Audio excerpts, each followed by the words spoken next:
রাজধানীর মতিঝিলে ইসলামী ব্যাংকের প্রধান কার্যালয় ইসলামী ব্যাংক টাওয়ারের সামনে গ্রাহকদের মানববন্ধন কর্মসূচিতে পুলিশ লাঠিচার্জ, টিয়ারশেল, জলকামান ও সাউন্ড গ্রেনেড নিক্ষেপ করেছে। এতে গুলিবিদ্ধ সহ শতাধিক গ্রাহক ও শেয়ার হোল্ডার আহত হয়েছেন।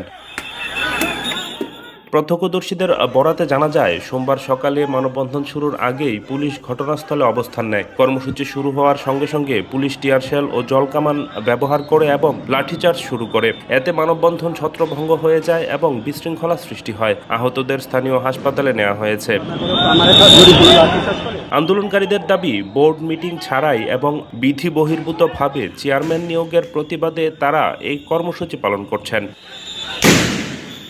ইসলামী ব্যাংক ভুক্তভোগী গ্রাহক সমন্বয় পরিষদের সভাপতি অধ্যাপক নূর নবী মানিক অভিযোগ করেছেন, গত 24 মে সরকারের হস্তক্ষেপে ব্যাংকের চেয়ারম্যান পদত্যাগ করতে বাধ্য হন এবং ব্যবস্থাপনা পরিচালক ওমর ফারুক খানকে ছুটিতে পাঠানো হয়। তবে বাংলাদেশ ব্যাংক থেকে প্রজ্ঞাপন জারি করে সাবেক ডেপুটি গভর্নর খুরশিদ আলমকে চেয়ারম্যান হিসেবে নিয়োগ দেওয়া হয়, যা তারা প্রত্যাখ্যান করেছেন।